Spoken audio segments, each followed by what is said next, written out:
Welcome to the Web Design Business Podcast with your host, Josh Hall, helping you build a web design business that gives you freedom and a lifestyle you love. Hey friends, welcome into episode 220. I am so excited to bring to you in this episode an awesome guest, somebody who has had an incredible journey so far as a designer, then becoming a web designer, and then a template seller, and now an online coach, and also a podcast host, all while being a young mother. This is Elizabeth McCravy, and apart from having a really cool journey and just evolving her business in so many great ways that suit her life and her interest and where she's at seasonally in her life, the other thing that she's done a really good job of is doing all this while avoiding serious overwhelm. Because what I've found in myself and the majority of online business owners I know is there is usually a point where there's burnout, or there's a point where you get to like a breaking point and you've just created such a Frankenstein of a business that it just starts controlling you and you're not controlling your business. And Elizabeth was really open in this interview about the highs and lows she's had and lessons learned. But one thing that does separate her from a lot of other entrepreneurs I know is that she has not had a point where she has been overly overwhelmed. And it was really fun in this conversation to dive into that and figuring out what she's done and what she's doing to make sure that she is avoiding overwhelm and avoiding burning out and really working on the work that she wants to do and feels led to do. And again, now as a young mom is able to balance work life and home life and all those things in together. So my gosh, what a great conversation I have with Elizabeth. We're going to dive right in here. I do want to say too, there's a couple things that is really cool that she's up to. First off, she is the host of a podcast called the Breakthrough Brand Podcast. She was kind enough to have me on recently. I was on episode 178, if you want to check that out. And it's a really, really great podcast for designers and web designers. If you have not yet subscribed to that, I recommend it. You've likely seen her on Instagram because Elizabeth is really active on Instagram and has a really great following there and a lot of fun resources that she's dishing out. And she is also the founder of an online coaching program called Booked Out Designer. So after this interview, if you feel like you resonate with Elizabeth and you're thinking, I want more McCravy in my life, then that's where I recommend that you check it out. So recommend all that. Of course, those will all be linked in the show notes at joshhall.co/220. Without further ado, here's Elizabeth. Let's talk how to build your business without that big old nasty overwhelm.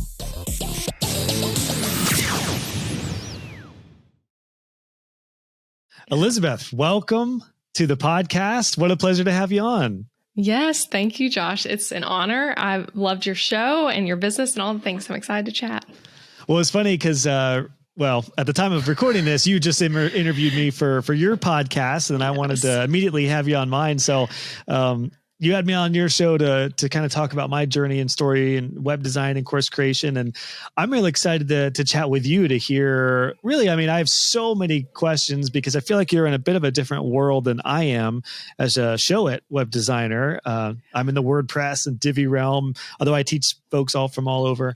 But yeah, I'm really excited to hear from your experience, what you've learned, particularly about, it sounds like you've really kept a balanced lifestyle with building your web design business. And you've learned a lot about avoiding burnout and overwhelm, I think is probably safe to say, but you're also a young mom. You're a parentpreneur. So I think we share a lot of similarities and I'm excited to talk to you about what you've experienced. So to kick us off, do you want to let my audience know, first off, maybe where you're based out of? And then I'm kind of curious, when people ask you what you do, what do you tell them? Well, that's a great question. Yeah. So I'm based in Franklin, Tennessee, which is a suburb area of Nashville. I really love it here. It feels like truly like my dream place to live. And I'm from Tennessee as well. And yeah, when people ask me what I do, gosh, for the longest time, and I'm sure new website designers listening can relate to this, but I struggled so much to explain what I did. I fumbled and then made it sound super uninteresting, also super unsure of myself as I fumbled over what I do. I used to say I was like a freelancer kind of. I do websites, I do branding, I do this and that. Now I usually tell people though, I say I own a website design business that sells templates and I do online courses, which is still not the best, most clear answer. But usually someone asks that I actually want to share something to, I say that, or I'll just say I own an online business, which also confuses people who don't know what that means. But. Yeah. It definitely depends on the room you're in, right? Yeah. With how you answer that question. Cause the answer to grandma might be very different than a friend that, you went to college with or worked with or something. Very true. You know, what's funny, previous to this, we were chatting, and when you said where you were from, my AirPods were going out on me, so I did not hear it. My family and I just stayed in Franklin. I'm so upset. I didn't realize you were in there because we just went on vacation. We went down south to the edge of Florida and Alabama, and we stayed in Franklin because it's a great halfway point between Columbus, Ohio, and there. Yeah. So I had no idea you were right there. My gosh, that's what funny. A great area though. Like Franklin is awesome. It's right outside of Nashville. We went downtown to the little cute downtown area there. I'm like about 10 minutes from downtown Franklin now.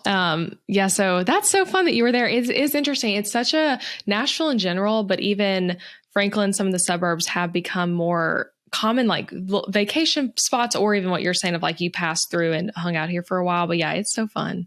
Yeah, it was a nice area. Like we didn't want to stay right in downtown Nashville. For one, it's kind of hard to get a hotel sometimes, and we have toddlers. We didn't want to like go to a high-rise hotel situation. Yeah. So it was just outside of town, and it was a great area. That actually kind of leads me into asking you about your clientele as a web designer. Like, were your clients when you started, were they local, or how did you, take us back to like when you became a web designer. How did you start getting clients for your business? Yeah. So I started my website design business on accident is what I usually tell people, which I know we were saying when I was just on your show, which people need to listen, you were just on my show. Whoops. People need to go listen to that for almost like the beginning of this conversation. But you were sharing how like most people's first clients come through like the network, and that we mostly don't, I guess just like end up like, you said website design school, and then we end up doing it. But yeah, for me, I studied design in college actually, but like a mix of like digital media studies, like some computer science, PR, marketing, and also did a few things in design, mostly focused on like branding in college. Got an ad agency job right out of college here in Nashville that I was so stoked about. Hated it, quit it within 4 months. And I was newly married, needing ways to make money. It was like my husband worked for a ministry called Young Life and was not making a lot of money. And it was like, we really like need my income and need it to be close to what it was at my ad agency job. And I kept just applying for more jobs. I'm going to find something somewhere. No one wrote me back. Like I never got interviews even, which is it's so fascinating to me to think back on that, because I got my first job at that agency so quickly. Like had lots of friends graduating who were struggling to find jobs, got that one quickly, quit it, and then couldn't find anything. And I ended up real quick, Elizabeth, what was the role of that job? What was like the job title? Yeah, great question. Yeah, I was on the design team at like a medical advertising agency. So it was it was not a dream job in the sense of like, I didn't love there are a lot of the reasons I quit it were more so a lot of me not fitting in well with like the 9-to-5 corporate life, but I did enjoy the job overall. I did a lot of video stuff, and a lot of random design stuff for, again, a lot of medical, lawyer, more corporate-y, which is so different than the clients I work with now. But that's kind of what that job was. And I freelanced when I quit it, and ultimately ended up building up the freelance business so much that it made sense to like, let's make it official. And that's when I built my website and started like calling myself a business owner, and started more actively booking clients. So to bring it back around though to what you asked of like, how are the first clients found? I mean, when I was super freelancing, I actually did work with quite a few local clients early on. I worked with Iroquois Steeplechase, which is a big horse race here in Nashville. And I did all their like brand collateral and all the designs, the billboard, the magazine stuff for that year. So they were one of my first like big, well-paying clients. But I also found clients on Upwork early on through that. The steeplechase job came from someone at my church who I literally just said to her when she randomly asked who I do. I was like, I'm actually trying to like freelance design. And then she was like, hey, my PR client is steeplechase. If you ever heard of them, like, would you be interested? So that was how I found clients a lot early on. And then eventually with my one-on-one work, it turned into a lot of clients like literally all over the world. And actually randomly a ton of people in the UK was a big place I had clients. What's so interesting, I'm glad we actually brought up the whole Franklin and Nashville area because you're in an area where you could 100% just stick with local clients and be fine. Like Nashville, much like Columbus, is booming. Actually, I love Nashville. My wife and I were just talking, like I feel like we would work in Nashville. It would go well. It's very similar. Like the area is hopping. There's obviously the downtown is booming. It seems like there's a lot of businesses there. A lot of people from other parts of the country have come there. So was that like, I want to actually dive into that because a lot of my students who are in small towns might feel like I can't get local clients or even get clients because I'm not in a big city or I'm not in a place where the economy is booming. What's your thoughts on that? Like, I mean, obviously it's a nice luxury to be in a place like Columbus, like I am, or Nashville, like you are, but you sound like you got a lot of online clients through what, your personal network and referrals? Is that how that kind of happened? Yeah. So you're saying the clients that were not local to Nashville or the ones who were, I mean, gosh, well, so like the local clients, even some of those did come through my marketing efforts, like on my blog and on social media. And some were like larger and some were smaller when it was local. So I did, I worked with a staffing agency early on, which I sometimes even forget about that experience, but where they were like, you know, they had these clients who needed temporary design work. It was always super well paying. I actually did work for Logan's Roadhouse. If anyone knows that restaurant, which is headquartered here in Nashville. So I worked with them for a while, and that was another like local client. But as far as when I started transitioning more to like people not around the Nashville area, I would say that almost felt like another level of like, okay, I'm really doing this thing because it is someone who like they don't live near me. They've have only heard of me through like the internet world. And a lot of that was, I did a lot of Facebook groups, which is something I always teach students in my course of like, there's so much like we can find through these like more niche Facebook groups where people are in there saying like, hey, I'm such and such business type. I need a website. I need a brand.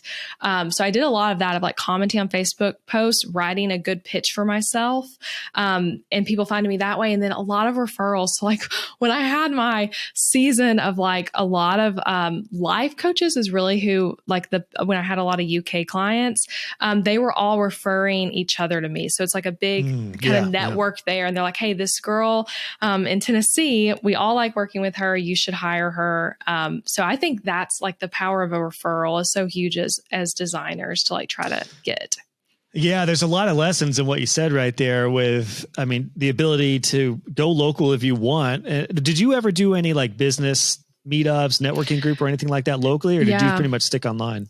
I did do some of that. I did the Rising Tide Society for a while here, which I feel like COVID really made that transition so much. I'm sure a lot of people have heard of that, like networking group. I went to a few different things. I also spoke at some local events here in Nashville, which that's something too, if you do live in a city where there are more like, for example, the one I spoke at last was a wedding event. So it's people who worked in the wedding industry. They're paying to be a part of like this organization, and the organization tries to get speakers to come into their monthly meetings. So maybe looking at like, how could you be the speaker and speak on your topic of website design and get clients that way. So I have done some of that. I'm so introverted though, that I feel like which I know a lot of designers can relate to that. I feel like I haven't taken full advantage of in-person networking because I am more like homebodied and introverted, but I have enjoyed, because I also like speaking and stuff like that and doing things like podcast connecting. I have enjoyed doing events as like a way to find clients. Yes. Yeah. I feel so conflicted on that statement because I don't view you like that at all, especially because when I think of an introvert, I think of somebody who would never ever step on stage. But I will say, it's funny, my wife and I were just having this conversation when we were driving through like Tennessee. We were talking about how like a lot of entertainers and speakers will be like really charismatic and like engaging on stage, but then when you meet them off stage, they're completely different. They're really reserved. Are you a little more like that? Like, are you a little more engaging and lively, like on calls and on stage? But are you a little more like in a group of people? Would you just kind of sit in the corner, or is it a mix? I would say so I guess that's where like sometimes introverted and extroverted like get defined differently in different ways. Cause I feel like I'm pretty outgoing. I definitely am like the way I am right now in a big group or in a small group. And I do like being on stage. And I like doing things like podcasting and content creation, but I'm fueled most when I'm alone. So when I do like right now, as we're recording, Josh knows this, but like I'm doing podcast batching for my show. And I am going to need tomorrow to like, I have a mastermind call with my mastermind and I'm like, I don't know if I'm going to attend because I'm like, I need a break after all this socializing. You're going to be drained. Yeah. Yeah. But I do like, I am a social person, but yeah, I said that's why I feel like I can be, since I'm not so fueled by being around big groups of people, I probably haven't taken as much advantage of like in-person networking as I could have. You know, that's a great self-aware like test though. I think for anyone, regardless of whatever type of sales or marketing you do, it's good to know that about yourself. Like I'm actually opposite of you. I would go to a networking group and I'm fired up afterwards. Yeah. If I sit alone for too long, that's when I start doubting myself or going into places that don't help me in my business. But like you're a lot like my wife, actually. She's very similar. Oh. In a party, she'll talk with everybody and be super lively, but she needs the next day to do nothing. Yeah. So it's not, and that from a business perspective, I think it's really interesting. And I think it's important to know that because you may have to like batch when you do social stuff and when you do calls and make sure in your case, like maybe the next day is a free day to be creative, to just read or plan or create whatever you want to do. I think it's actually a really valuable lesson that kind of leads into this idea of like avoiding burnout, because I think for somebody who feels like they need to constantly be on calls and in meetings, if that does not fuel you, you're going to be drained and you're not going to enjoy your day. So when did you learn that about yourself? Did you know that early on? Or did you learn at some point that, okay, I need to have these windows of time when I do the tasks that even though I enjoy them, they might, drain me, might wipe me out. Yeah, I feel like it is trial and error. And like so much in business, we can look at like, this is what someone says you should do. Like something like batching, for example, like people might say you should do a lot of batch all your podcasts or batch all your content. And that might be draining for you versus like, even though it's productive, it might not work well for you to do that sort of thing. So I guess as far as like how long I've known that about myself, a while, I'm really into, like you were just saying, of making your business work around your life versus life around your business. Did I say that in the right order? I think you got it. I know. Yeah. So I feel like a few times like, wait, is that the right? Yeah, you got it. No, that was beautifully said. Yeah. But yeah, making sure that like, so often we quit. Like I was saying, I quit, a corporate job that was going to pay great and had good ways to move up. And, you do get to leave the office when you leave at 5, and that's great and all. And we quit those kind of jobs many times as entrepreneurs because we want something more. We have stuff we're excited to start and things we want to do differently.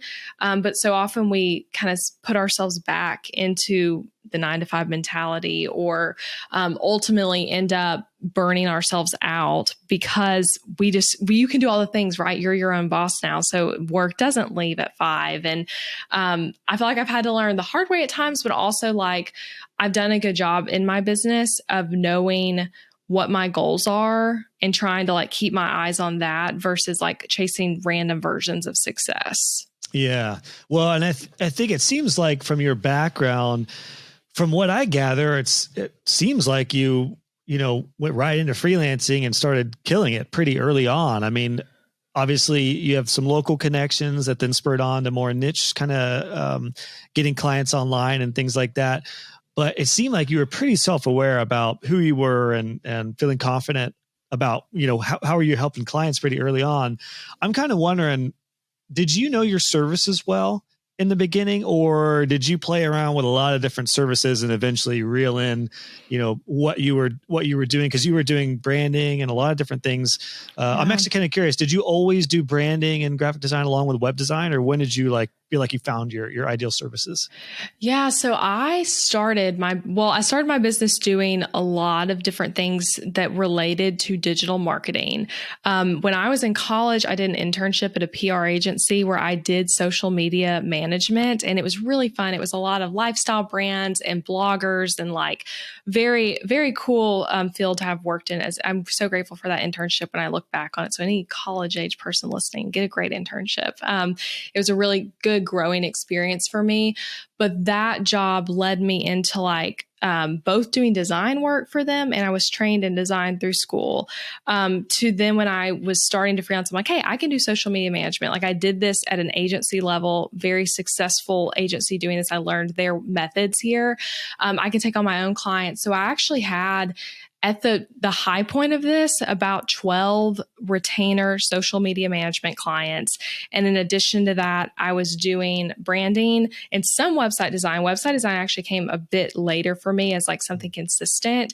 And I would also do billboards and restaurant menus and brochures and all the random stuff people need, business cards.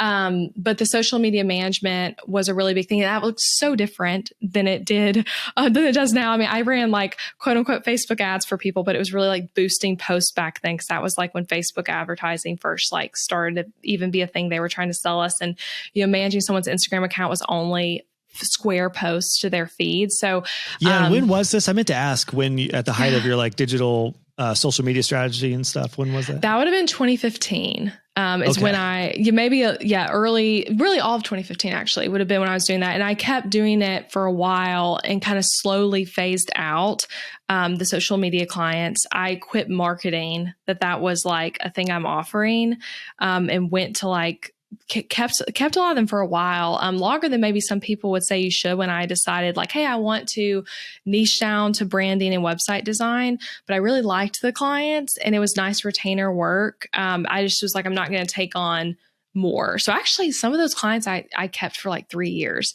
So into my business, when people were wait, I would never have guessed she was doing social media management, but it was working well for me and for them. So yeah, I think that's a great way to go. I did that similarly when I dropped graphic design. I just reduced what I would do, and then I only did it. Basically, it was like a hidden service for my best clients that I would still do some graphic design for. It is a great way to phase out services that I recommend for anyone who wants to phase something out. You don't necessarily need to cold turkey, I'm never doing this again. You could take your best clients and just hide it and do it for them, or just kind of phase it out and maybe eventually hire it out. But I'm glad that worked out for you as well, because that's the way I approached it. And did that help you do some services you were familiar with, good recurring income, good solid stable income with good clients? But did that leave some room for you to learn more about web design and do branding on a different level? Yeah, I mean, I always tell people with niching down, if you're interested in multiple things that you could do, you want to own a business, but you're not sure which exact thing, try multiple things, but with the intention of I'm not going to do all the things forever. But for me, at one point, it was hey, I might become a social media management company. And that's what I do. And then I realized, though, I was better at website design and branding, and I liked that better, which I'm really grateful I made that decision. I feel right now I would not want to be managing people's social media accounts, so much to keep up with, even and that with how social media is always changing so much. But I kind of just realized that was what I felt I was best at and what I enjoyed the most as well. And so that's how I ended up honing in on that more over time. Yeah, that's a good point. I think a lot of people tend to start a service and feel all right, I'm going to do this forever. But very rarely are you going to do something for that long. And on your show, I kind of shared my experience with the 7-year business itch, where usually once you do something, after a handful or 7 years or so, you start either wanting to switch it up or add something new or have a passion for something else. So I think it's really common. And I think it's a good mindset to have, that I might launch this if I really like it. But, ideally you're going to serve your clients for as long as you can, but it definitely doesn't mean that you need to commit to something, especially early on. I do think it's really important to try a bunch of different services out, see what you like, see what you're good at. You may be surprised at what you end up being really good at. And then you can make that choice to pivot and refine your services. How did that affect your clients? Like, did you have to let a bunch of clients go completely? It sounds like you kept some. Did you tell your social media management clients that now you're doing websites? And how did that, when you pivoted and refined your services, how did that affect your clients? Yeah, it went smoother than you would think. I ended up, for most of them, referring them out to someone directly of hey, this person who I did the most, honestly, for them, instead of just being here's a list of people you could contact.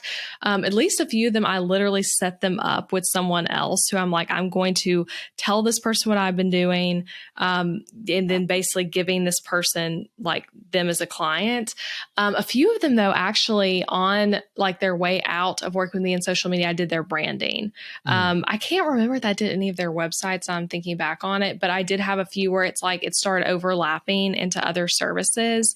And that was really cool and a good thing. But I would say the transition out was smooth, and they probably kind of saw it coming, because that is my business was clearly shifting directions towards more of branding and website design. But I am so grateful I did the social media management and the other stuff, because I wouldn't have been able to build my business to 6 figures a year as quickly as I did.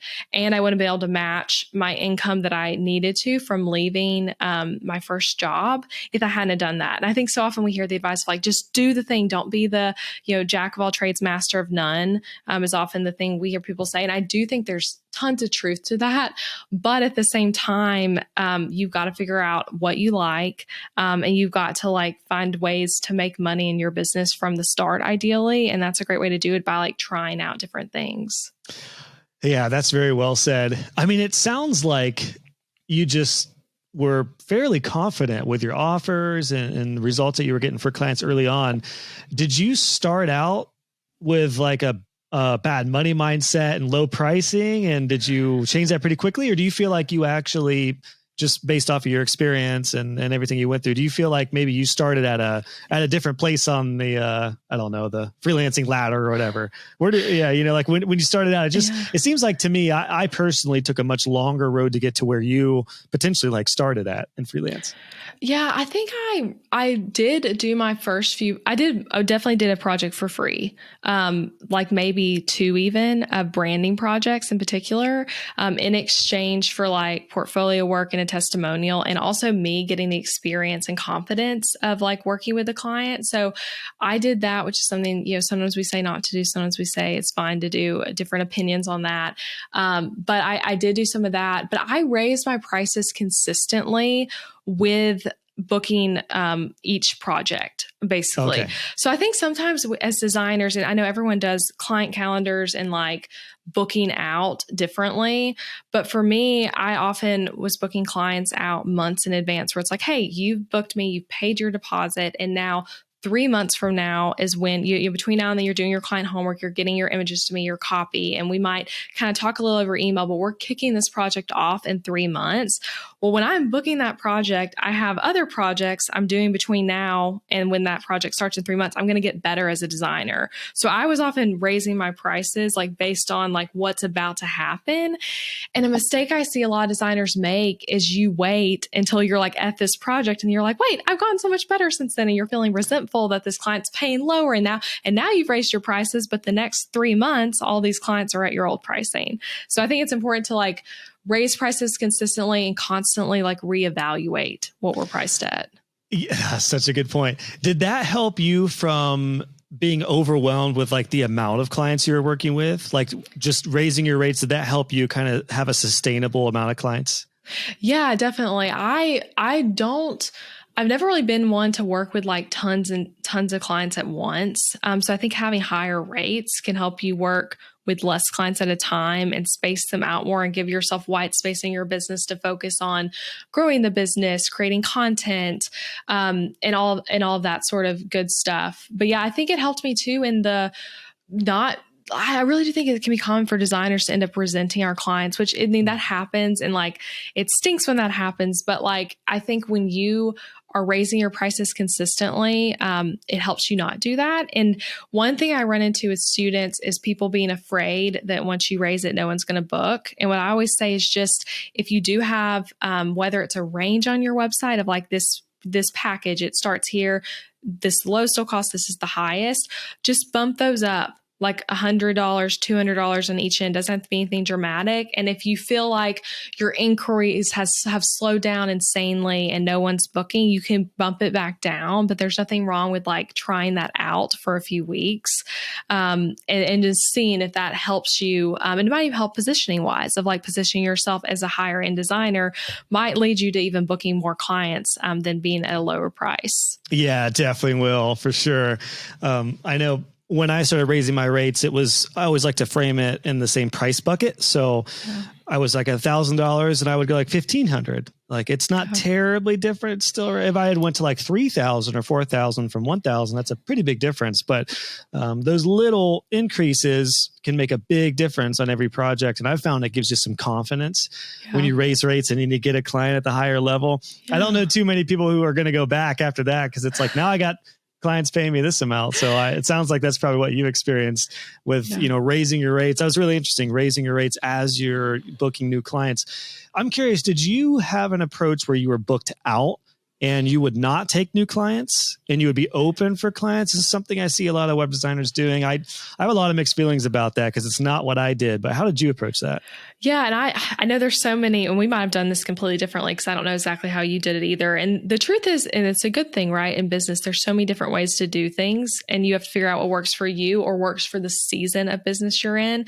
But what I did, and I teach a few different ways to do this typically to students, but I was booking out where it's like, hey, we're going to start this date.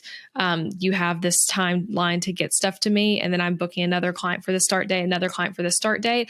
But I think you lose, what's the word? I'm literally blanking on the word, but like momentum. You're losing momentum if you go way too far out. So like, you don't want to book a client a year out. Like that's they're going to have their life change too much. Your life might change too much. So like, I would say no more than like 6 months out, ideally, if not even tighter than that. But I would do booking out, and I actually did a wait list method where people would get on a wait list to work with me. And then I did booking periods where it's like, hey, this week I'm booking out the next, 4 months in my business, doing phone calls with those people, like discovery calls, and seeing if it's a good fit. And I found that helped me too with charging more, because it was like, hey, this is the time if you want to jump in and working with me.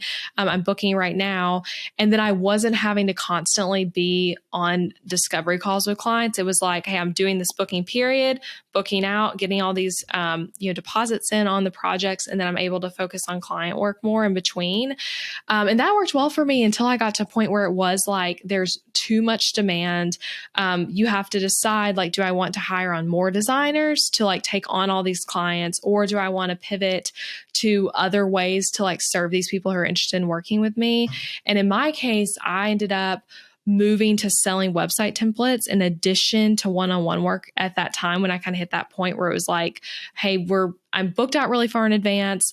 I've got a wait list. A lot of these people want to work with me and are super eager to, and that's awesome. And they like my design style, but they also are new business owners maybe. And now I'm starting at a higher price point than I even would want them to pay, honestly. And so that's where website templates came in for me as like another option.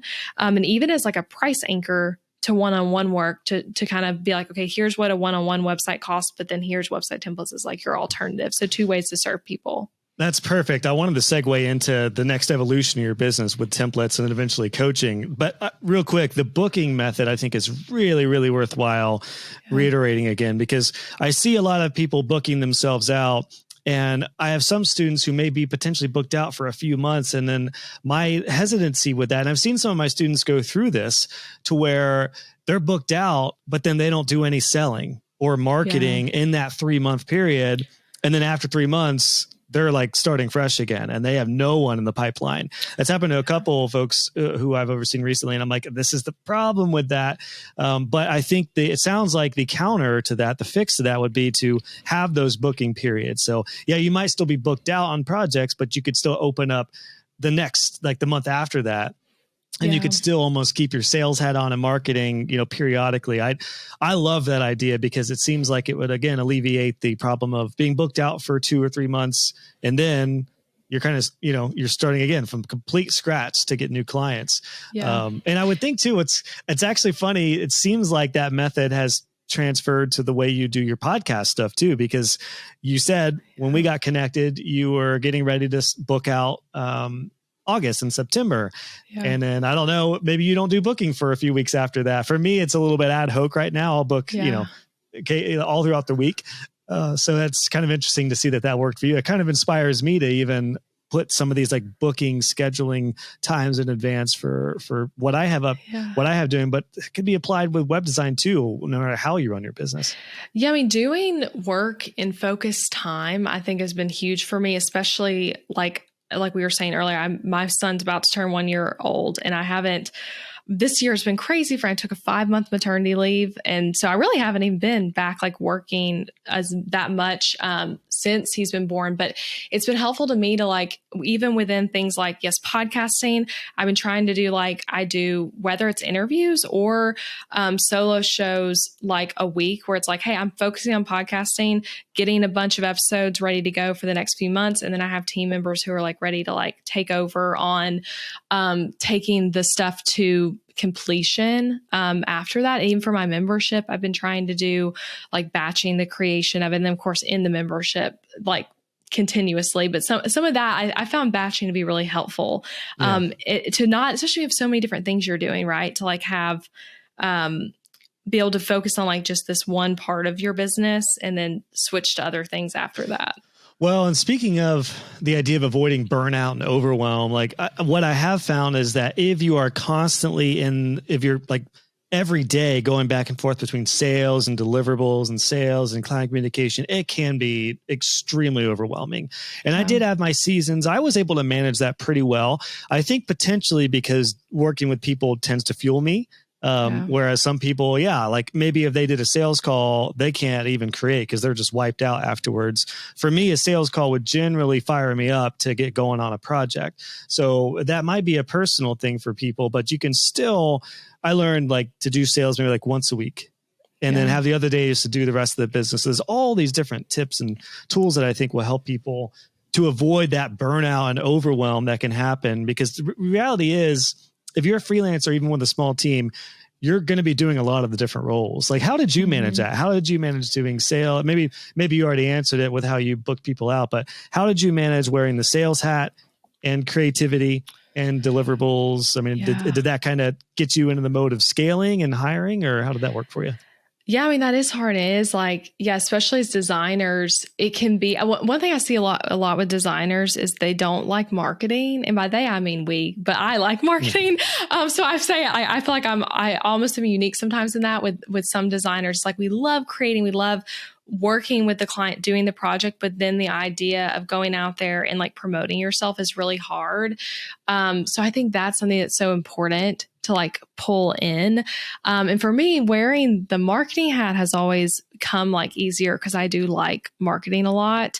As far as wearing all the hats though, I do think like getting in the mode of the thing has been really helpful to me to avoid like the overwhelm of it, of like, okay, right now I'm working on client stuff and that's what I'm doing. Right now I'm going to work on content creation for my business and working on like promoting it in that regard and kind of switching between those things.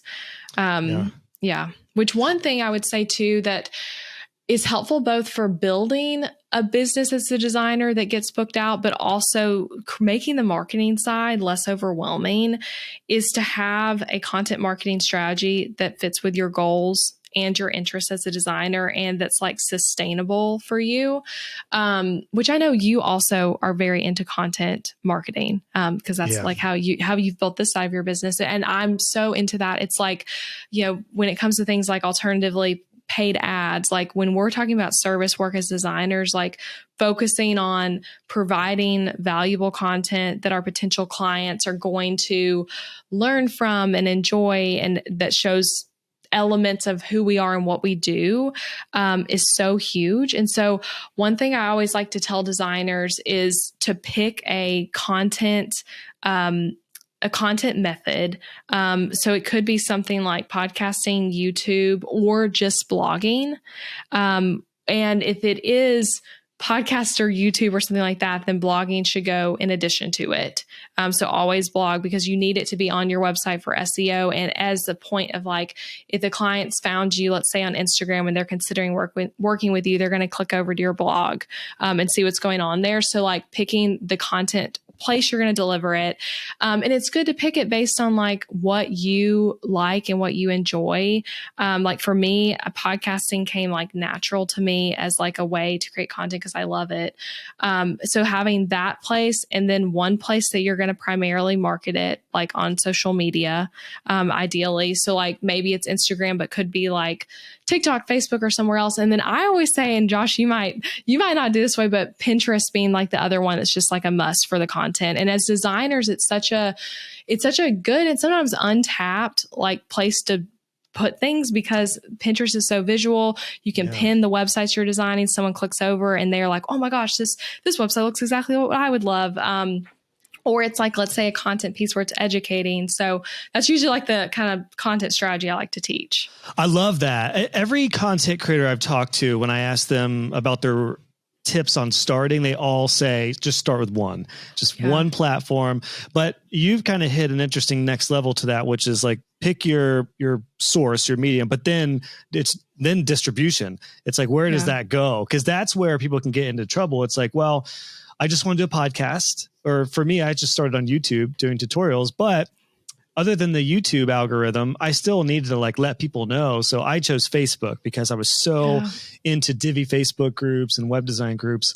I never had I just recently started an Instagram. So that's kind of new territory for me. It's funny though, one of my students today just mentioned that her two biggest lead sources for growing her business have been blogging and then Pinterest. So it's interesting. It's very uncharted territory for me because I don't really use it. But it is interesting. There's a whole nother market there. So I appreciate hearing about that, because I feel like that's something that's definitely untapped for a lot of folks probably. Yeah. And it is like, it doesn't have to be crazy overwhelming. But and I agree that like starting with blogging is easy, and it's right there on your website, which is a good, fast way to like show your credibility to a potential client when they click over to your blog and they see maybe it's a recent portfolio piece, or it's like you're educating them on something that's going to help them with their business and create trust with you. I feel like there's a big difference too between attractive content versus interruptive content. And by interruptive, I mean pretty much most all the social media platforms, because we're all just scrolling anything we see, even if we want it. Like, even if I see one of your posts, I'm not expecting it necessarily, which, I mean, that's the game of social media. But I personally think it's a lot more worthwhile to start out with blogging and content and videos that will be housed on your site that you could push out on all the other socials, the interruptive kind of stuff for years to come. Because if I saw a post from you, Elizabeth, and I went to your site, but there was no social credibility, there were like all these posts were on social media, but not on your site, it would probably affect how I would view your service, because, you know, your site may look like it doesn't back up what you post on social media. So that's kind of my view with that. Would you agree with that? Do you feel differently about that as far as like starting, like build your home on your website first and then, because I honestly think that makes it easier, because you don't need to overwhelm yourself with all the socials and then add those in for distribution moving forward. That's kind of my approach, at least. No, I totally agree with that. And it is right. It's easier. And I like the term you were using of like interruptive. It's like, it's better when it's something like more intentional, like a blog post or something, easier to keep up with, even less intimidating. And it's funny, I actually find myself regularly going to my own blog to get content for social media. Like the other day I was recording some reels and I was like, okay, I want a tip for actually for service providers on scaling their business, making more money with like less things. I'm like, oh, I did 2 podcast episodes. I'm going to bring up the show notes and I'm going to say what I wrote. So it's like your own content on your blog can be the way you're coming up with content other places. That's a great point. Did you recently have a post that said like, for these tips, listen to these episodes for these tips? Yeah, Was that I you? do stuff like that. Okay. Maybe I do. I try to do that of like promoting podcast content through reels and posts. Yeah. I feel like I saw that from you recently and I was like, ooh, I am taking that, because it's kind of a problem when you get to a point where you have so much content and then for one, you can forget about it. Luckily there's a search bar on websites, hopefully, or something where you can navigate it, but it is a great way to like bring those posts back up. And for anyone who, I mean, most web designers aren't going to be, influencers or like full-time content creators, but if you do something once a month for 3 years, you're going to have, a few dozen posts that you can keep on putting in different places. So what a great way to go about it. Like, you don't need to come up with something new. You just share something you posted 2 years ago that's really relevant. It's actually a challenge I'm kind of putting on myself too, instead of always doing new content, to circle back around with what I have and repost it. I mean, what a shame to do something once and then never promote it again. And that's why it stinks too if you create stuff and it never goes on your blog, where it's like house to be found later through SEO or through the search bar on your website, all of those sorts of things. It's only like an Instagram post. It's not going to be found as easily. Although Instagram and Facebook do like show up on like Google search, but Facebook more than Instagram in my like times with it. But yeah, that's true. Yeah, it is a whole wild world, but I think the idea of just having that content that can live on your website, or if it's embedded as a YouTube video or something, that's going to be the core of what you can do with these social media platforms. Keeping it around the idea of overwhelm, I think where so many of my web design students feel overwhelmed with social media is they feel like they have to be all the places, do all the things, and post constantly. And it's just a recipe for disaster. Yeah. The only reason that I'm able to be as many places as I am now is because I've done it one step at a time. And I'm actually just about to hire a social media guy, my guy, Kevin, who's in my web design club, to like help out with all of the distribution and posting. That way I don't have to physically do it myself. I can create the content and then they do actually all the distribution. So yeah, those are some great tips, because I feel like that's something when it comes to marketing, that's like the biggest overwhelm piece, is just trying to be everywhere for everybody when there's so much power in just choosing one channel or one niche and just going for that.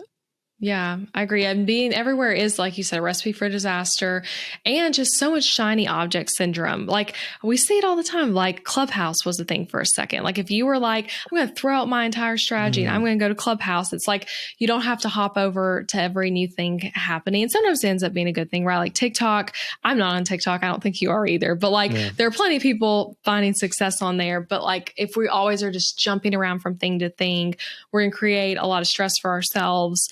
And just distractions in our business. Yeah, it's one reason I haven't started Pinterest, or it's reason I'm not on LinkedIn, because I would probably excel at LinkedIn. I feel like I would crush it if I did that, but I'm just at a place where I feel like I just can't handle that right now. I'm just keeping up with Instagram and Facebook, which luckily are tied together with my posting. So, I think the one step at a time is the way to go. And it's a good reminder too, that when we see a lot of the more advanced and legendary online entrepreneurs, they more than likely have teams behind them pushing a lot of their, like one of my mentors is Amy Porterfield, who you might know, female entrepreneur, like actually in Nashville now too. I had her on the podcast a while back, and I remember we were talking, and I just was thinking about like how present she is on all these different platforms. But after talking with her, it made me realize she has not only a team, but full-time social media people. Like she is not doing all of the posting. That's why there's so many posts a day going out. So it's just a good reminder too that, you could get to the point where you can hire stuff. Have you ever done that? Have you ever hired any of your distribution or marketing out? Or have you always kind of taken the lead on that? Plus, because you enjoy it. Yeah. At this point in my business, I have they're all contractors, so not full-time team members, and not like employee status, but I have 3 people who like consistently work in my business with me, doing stuff for the podcast, for customer support, because I do have a template shop, which requires like a different level of like inbox. So I'm actually not in my inbox really. But Stacy who does customer support is, and then I have another designer on my team, and then some other contractors like a copywriter and podcast editor and things like that, which I'm sure you like also work with people like that. So I have had all those. And back when I was doing just one-on-one work, I did hire for help pretty early on with like some of the content creation side of like working on putting the blog post up versus like me doing every single step. And that was really helpful for saving time and allowing me to do like the thing that was bringing in the money. And that wasn't something that like someone else could just be taught how to like put this in WordPress, you know? Gotcha. So I would love to kind of switch gears and to focus on this next evolution in your business. So you did templates. Was that bringing in a different type of customer that you found? Because I would imagine you're now getting like web design potential clients, which is way different than clients who are business owners who maybe they're looking at templates, but a serious business owner is likely not even going to be messing with their website. So what happened when you started doing templates, and how did that affect your one-on-one services? Yeah, I mean, the template side of my business is seriously like one of my favorite things. I think it was a really smart business move that I did at the right timing. I see a lot of designers try to go from one-on-one work to templates like immediately, or skip one-on-one work completely. And a lot of times when you do that, you end up not designing templates that people actually want to buy, because you don't know the skill of like what building a website is like, and what like clients need in that regard. But yeah, I would actually say like a lot of template customers are more serious business owners. I've had people who buy templates who've had their business for years and years and just enjoy like doing the design side themselves on Showit, or who are hiring a designer to customize the template. So that's really common with Showit, is like template as the start, designers who like have built their businesses customizing templates. But yeah, I would say like the template audience, great. Yeah, I don't know. I love all of them. I don't even know what else to say besides that, but it's been like a really lucrative part of my business as well. And really, really fun for me. And you kind of hit on it earlier, but what made you want to start doing templates? Because that's very different than the service one-on-one work. Yeah, I think like having people who the demand was there, right? Of people who wanted to work with me, but weren't wanting to pay like $10,000 for like a custom site. But we're willing to pay, like my template pricing is like more high end. So it's a more, some are less, but typically around like $800 for a website template, which for some people, when you're starting out, that might be what it costs for a custom site, right? Like it's just different products. But I had people who were like, hey, I'm a new business owner. I found you through Instagram. I found you through your podcast. And I don't need a custom website or don't want one. I have the time to DIY it because that's where I'm at. Being able to serve them was really like why I ended up doing it. And like, yeah, again, the demand was there. I wanted to be able to reduce time working one-on-one, but still make more money. And I kept doing one-on-one work. And I would actually say I still do one-on-one work. I just haven't taken on a one-on-one client since my son's been born, because I haven't done a lot of things since then, honestly. Yeah. But I like keeping on doing one-on-one work because I think it keeps me fresh as an educator. And I like working with clients still. Like I honestly still enjoy it. But it allowed me to like slowly kind of move to like made more sense in my business to sell templates and create more of those than it did to take on another like one-on-one client. And I'm not too familiar with the Showit world, but are these things where they basically purchase it and they get support for a certain amount of time, or like, is it ongoing support forever? What did the support, because that's where Overwhelm with any sort of product or template, plugin, child theme, I mean, in my world in WordPress, that would be more probably like child themes is what we call it, where it sits on top of WordPress and it's like a template and then you customize it from there. But yeah, I mean, the support end of that, I could see being completely overwhelming at scale. So did you hire pretty quickly on that? Or did you get to a point where you were like, oh, this is like a completely different thing that I've got myself into? Or were you prepared for the scalability of that? Yeah. And you're right that like theme is, so Showit calls it templates. Themes is what like you typically hear with WordPress. It's like, it is the same concept, like you said, similar to like a child theme. Every like template shop does it differently. But for us, I do offer ongoing like lifetime customer support to them with their template. Showit is easier to use though than a lot of other platforms, and they have a really great support library, and they offer customer support themselves, like in-house in Arizona, and a good response time, all of that. It's a lot different than like if you've ever talked on the phone with like someone like GoDaddy support, it can be like tough. So it's like it's different like with Showit, like it's like real people right there in Arizona to talk to you. So that helps like reduce some of the customer support. I also, though, I have a course that people get with their template purchase called the Showit Blueprint course that teaches you how to set up your template. And it's something I hear people say often that they reference back to over time, because it might have like, you know, there's videos on like embedding your email marketing software, like how you have a form in it and stuff like that. So people reference that, but I also do customer support too. And that is a one-time purchase? Yeah, they buy the template and then they have the course and the template. Gotcha. And then they get customer support from which some people never use. Some people email more often. And I didn't hire customer support immediately, but I did pretty quickly as like the template business grew. Gosh, I can't believe that's not a recurring revenue situation. I feel like, especially with the course and the support behind it, that just screams to me like it could be like an annual kind of thing. I'm so sorry to put my coaching shoes on, but I just feel like, my gosh, I totally see that as like recurring to where they, you know, basically just rent out the template and support while getting their website set up. And then if they, you know, maybe they pay the full amount and then after that they can renew the subscription, or if they go, but they just don't get support. That's a good idea. I feel like I don't see that much in Showit templates. And so like the pricing varies so much. Like I feel like mine are more on the like the high end pricing, and that is because they're getting this course and they're getting like in-house customer support. And there are plenty of people selling Showit templates who it's like, you get the site key is what we call it. That's how it's delivered. And that's like it, you know? So I think that like the price point is almost like kind of maybe taking the subscription element out of it, but I like that idea.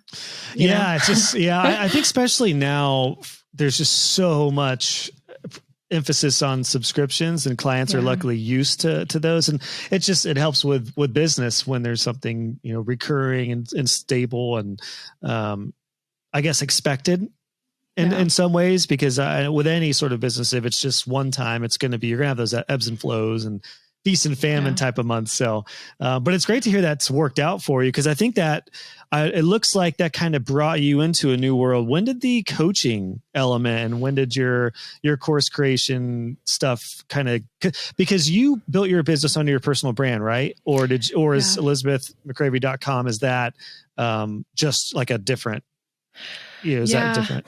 So I did what a lot of web designers do, and I've had actually 3 different business name changes. So I started my business under like, you made up a few cool words together, put the word creative after it, creative studio. And that was like, did that. And then I changed to another name. And then eventually I was like, I just want to be my own name. I enjoyed. I have to know the names now. I can tell you. I've shared this so much on my own podcast and on my website. I'm very open with sharing that journey even. And you can actually see if you go to my blog and look, because I've been blogging forever, even before having my podcast is at like 170 something episodes now. But before then, blogged a long time under Speak Social Agency was what it was at one point. And you can even, as you hear that, it's like, hey, did they do social media management? Are they an agency, or is it just Elizabeth? It was just me. but was like kind of pulling in the idea that I was doing digital marketing in addition to design. But the first name was Every Whim Creative. Oh, okay. Which I realized really quickly, it was so like, even just now I had to like really enunciate. So it was a challenge for people, but I still own both of those like Instagram accounts, and they have like in the bio, like go here. So I Yeah, I think too, just a quick like tip for anyone listening. So often we can take forever to pick our business name. You can change it. That's just like the advice I would give. And like, I'm living proof that like I've been through 3 business name iterations, 3 different, multiple websites under each of those names, but 3 different, websites that I had to later redirect and email addresses. And like, it's totally doable. So don't spend forever trying to pick the name. And if you aren't sure, just go with your name because you might end up there eventually. Anyway. That's so well said. It's funny because I recently rebranded the podcast to the Web Design Business Podcast. Previous, it was the Josh Hall Web Design Show because I wasn't sure what name to choose. I literally in the beginning, web design business was one of the options, but I was like, I'm still teaching website design in a lot of ways. And like business was a part of what I was teaching 2 years ago or almost 3 years ago in 2019. But I wasn't ready to commit to the business side of things fully. So I just called it the Web Design Show. And then eventually I realized business is where I'm headed and what I'm speaking about, 90% of the time. So let's call it the Web Design Business Show. So I was able to, pivot slightly with the show. So it's a great reminder that you don't have to be married to a name for forever. Like you can go with it. If you need to change it, it's more than likely going to be fine. And when in doubt, just go with your name. You can always change your clients aren't going to know your business name anyway. They're just going to know your name if you're the personal contact. So, and that was a time I actually changed to my name when I was still just working one-on-one with clients. And it was like often testimonials were like, Elizabeth did this. And they weren't even saying my business name anyway, because they saw the business as me. And I was very early on interested in sharing personal life stuff too. I've enjoyed social media as like a method to both get clients and like share links to things I like. And I do a lot of like affiliate marketing in my business and making money that way. And that was something that like made more sense if you're going to be a personal brand than like over here, like some business name where like there's a lot of people and agency vibe and all that. So you asked me on your show what the difference was when I started offering like courses and, tutorials, different products and service-based business. I'd love to ask you that same question. What did you experience, especially in regards to like limiting how overwhelming this could be while running service-based business and your template shop and getting into course creation and content? Like what did you experience with this whole new world of course creation and these new offers?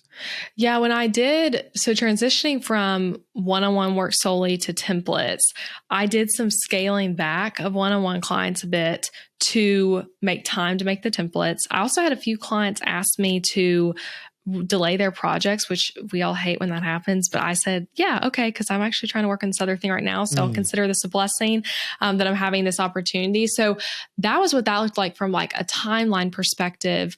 And then moving though from adding, I still sell templates, but adding in Booked Out Designer is the name of my course. It was, I did a beta launch was like a big part of that. So I talked for 1,000 years, it feels like, that, hey, designers in my community, designers who listen to my podcast, I want to make a course for you. And I kept putting it off because I was like, I got to sit down and make this whole thing and then sell it. And I was so convinced that like, I don't want a beta launch. I want to make the whole thing and then sell it.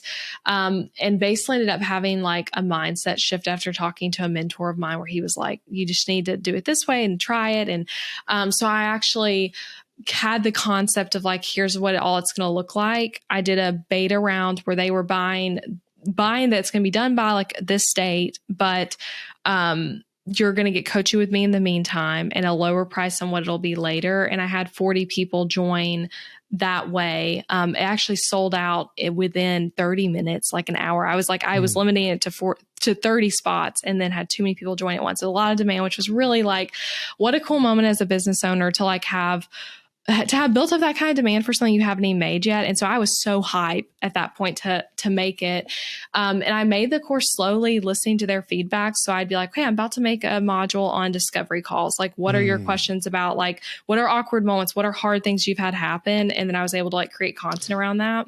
And were most of the first wave, the beta people, and eventually a lot of your first students, were those people who you were connected through your blog and through your template, or were they on social media? Like where did they come from?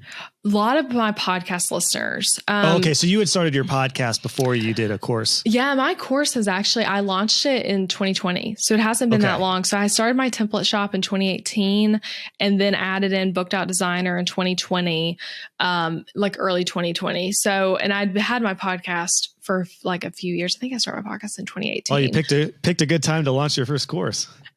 Yeah. I mean, yeah. Are you saying that sarcastically or seriously? No, I'm actually serious. Yes. Because so many people needed help during that time with transitioning. Yes. Yeah. And that's such an interesting thing, how that the COVID and all that affected so many different businesses in different ways. For a lot of us who do education, or even like my template side of my business grew a lot during that time, because there were people starting businesses, moving what they're doing online more. Maybe they realize they actually do need a website and that sort of thing. But yeah, I would say with Booked Out Designer and building it though, my template business is pretty passive, like generally speaking. Awesome. I kind of hate the word passive income, but it is more passive and scalable. And so I had the time to work on building Booked Out Designer, and really like, I love teaching, which I know, Josh, you also like feel that way of like educating is just so fun. And I had my first taste of course creation through the course that comes with my website templates,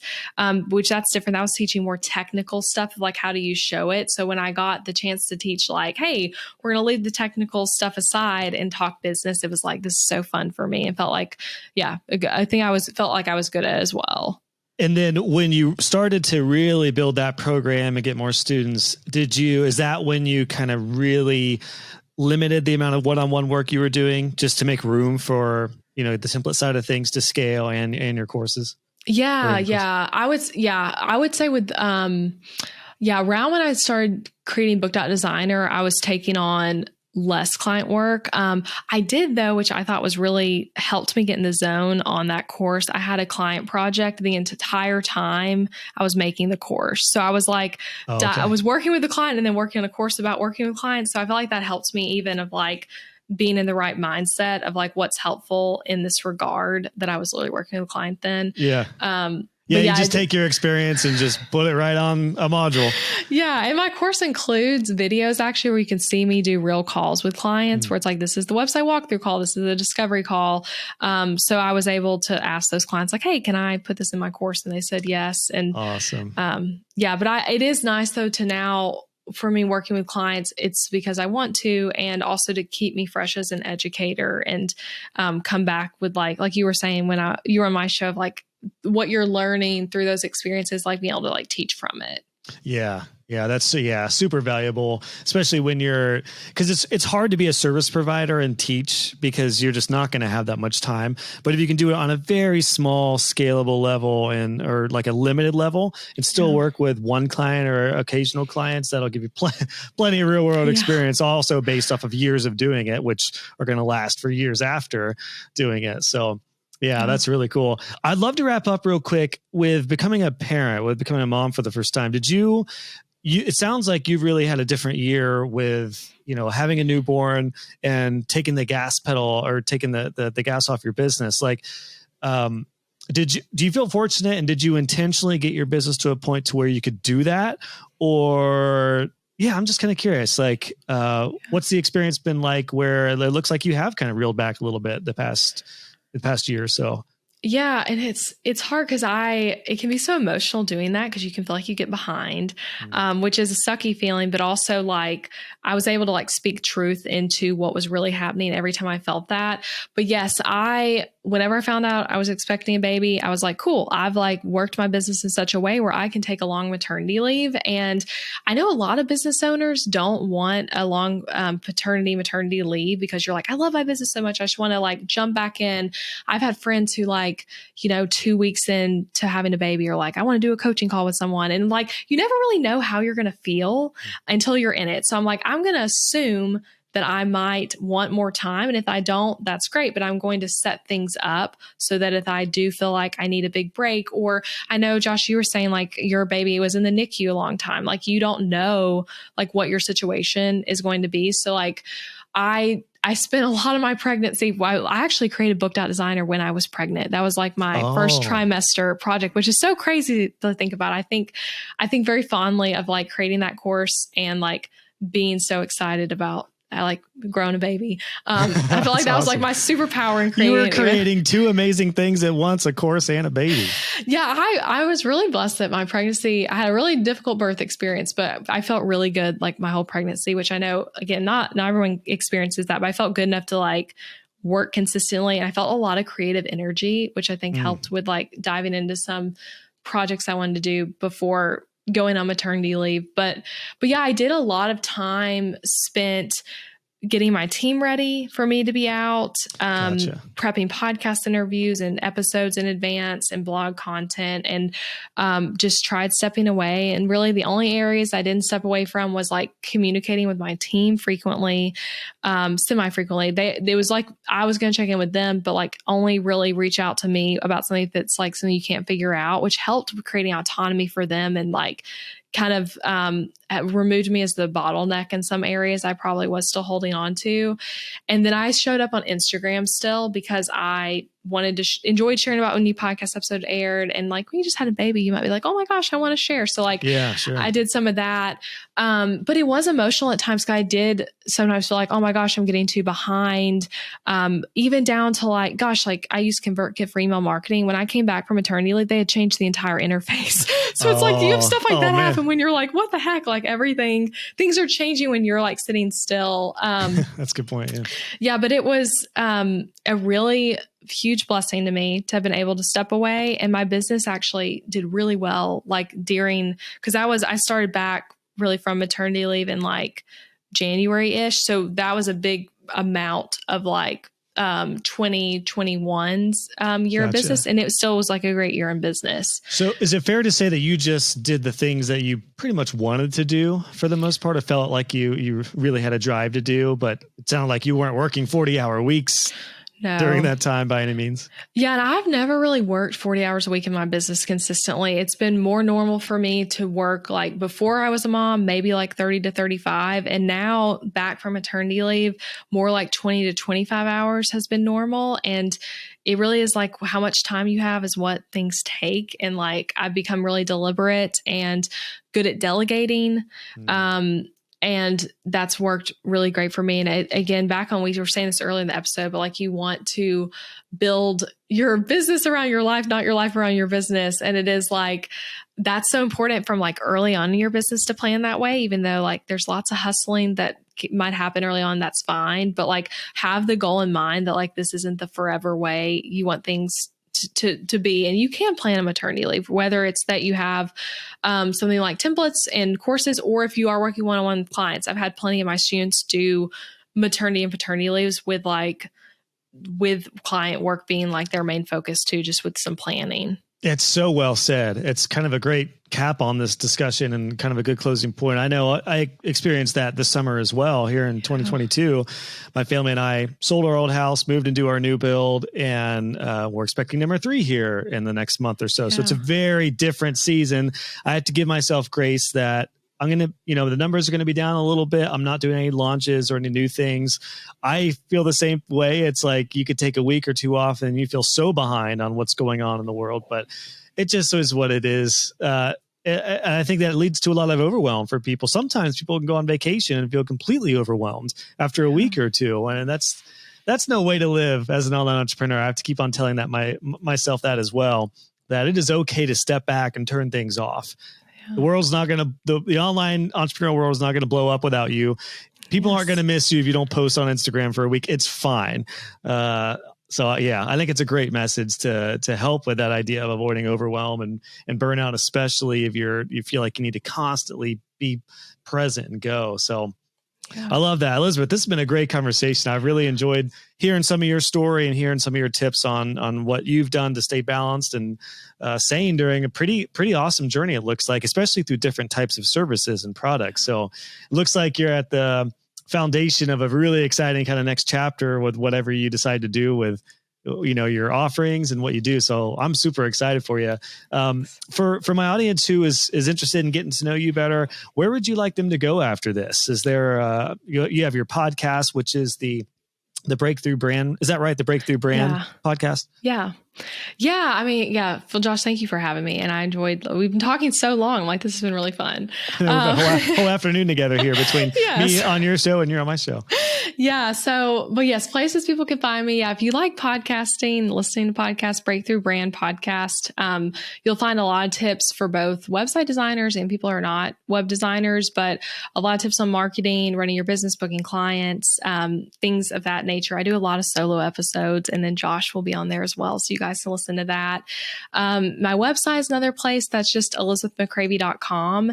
If any designers are like wanting a free thing that would help them in building and booking clients, elizabethmccravy.com/discovery. I have a guide there that's like a really fun one. I so enjoy discovery calls and talking about like the marketing side of our business. And that's a guide on like really taking you through like how to do a call with a potential client. Well, basically like where you're on Zoom or a phone call.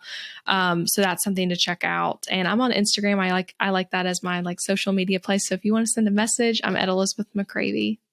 Awesome. Thank you so much for your time, Elizabeth. We'll have all those linked in the show notes. And I'm definitely excited to spend another afternoon with you here in the future, because this was awesome. And I'm so mad that I didn't realize you were in Franklin. We could have done this in person last week. Yeah, that would have, seriously would have worked great. Maybe next time. Next time. All right. Thanks for your time, Elizabeth. Thanks. Hey friends, it's Josh here. I just wanted to mention a couple quick things before you head out. First off, if you've been enjoying the show, please consider leaving a podcast review.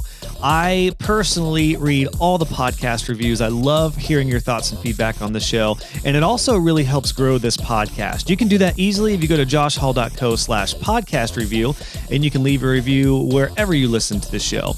And then I also wanted to make sure you know that for all the extras on every one of these podcast episodes, you can go to joshhall.co/podcast. We have a post there for every episode, which includes full transcriptions, timestamps, and all the links and resources that we mentioned.